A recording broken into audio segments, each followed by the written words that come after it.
This is a Model 525 Windsor, and it was sold from 1928 to 1931. I've done a number of videos on the later stuff that uses the H rotor. This is one of the earlier clocks that uses the B rotor.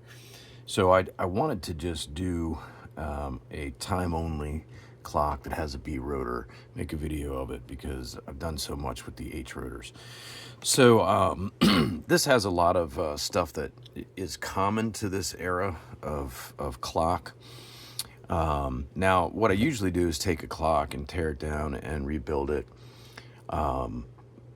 without having done anything previously. This clock, I actually cleaned up the case, and I have taken off the face and the hands and the lens. So, and when we get there, I'll tell you why. But I'm going to go through now and break down this clock. And so if you have a clock this age, hopefully this will be helpful.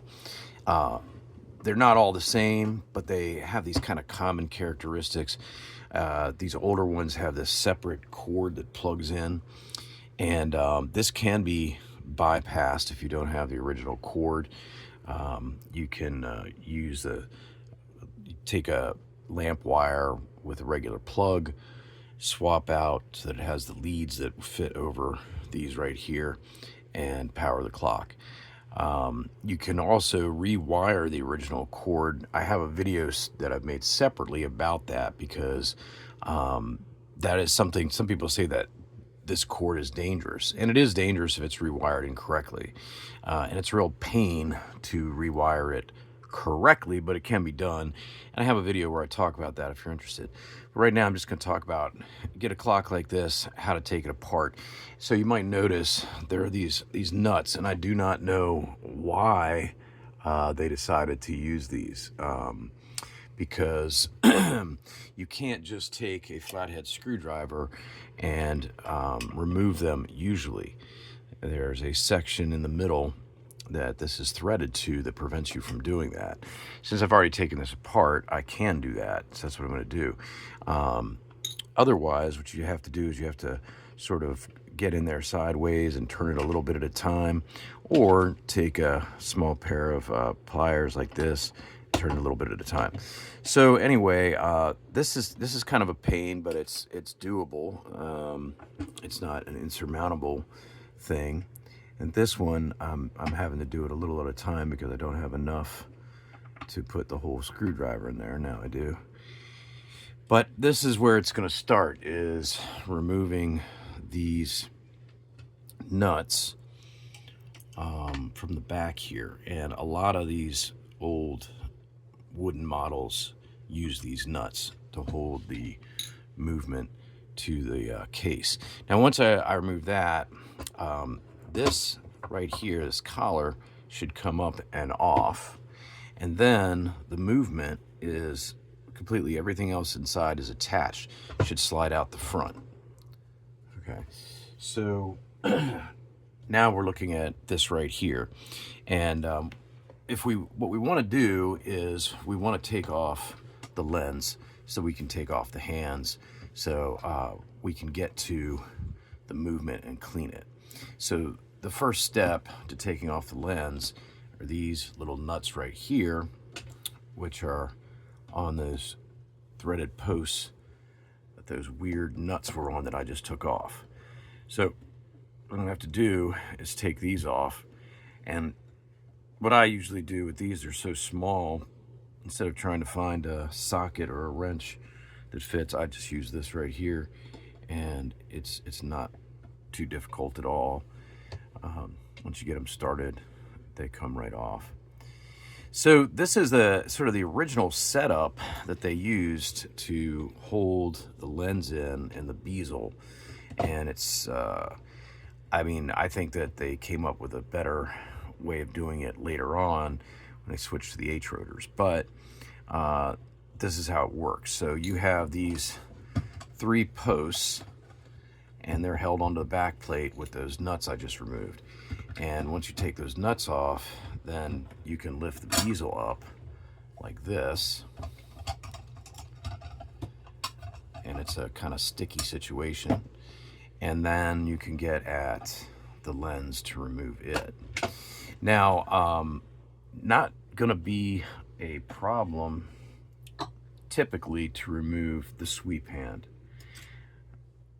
this right here. Sometimes it is, it's stuck in there really good like cement, but you can get something underneath it. I have this different X-Acto knife, these kinds of things, so if I have to, I can get in there and then turn it to lift up. Of course, I've already removed this one, it's not cemented in there. The next thing we encounter is this nut right here. So with this nut, and this is probably the hardest thing about working on this era clock, is this hour hand and this nut, because the fluid inside of the rotor has come out and it has attached itself and then hardened like cement, and it makes it really difficult to get this nut off sometimes, and also the hour hand. So I've already removed this one. What I'll typically do with this is put like some 3-in-1 oil on it, something like that, lubricating, penetrating oil, and then wait. Sometimes I also will take something small, like a needle, and just scrape the crud from around there to help it release. But we definitely want to hold on to this nut.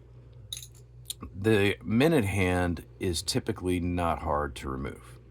Okay, but here's the hardest part of working on, if I find, this era clock, this hour hand. And it is almost always stuck on there and does not want to come off.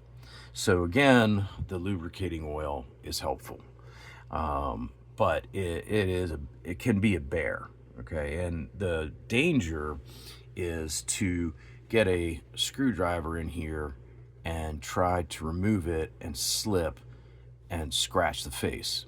Maybe that's what happened right here. There's a scratch on the face. But I've already removed this, so it's not going to be that tough. But if you're working on this era clock, chances are when you get to this hour hand, this is going to be difficult to remove. And you just have to be patient if you don't want to screw the clock up, is what it comes down to. One of the things that can be done is to take a screwdriver and lift up the face, put it under there, and then use the leverage to push the hand up. Now the problem with that is that it can bend the face, put a dent in there, and that doesn't look nice. So that's not wanted.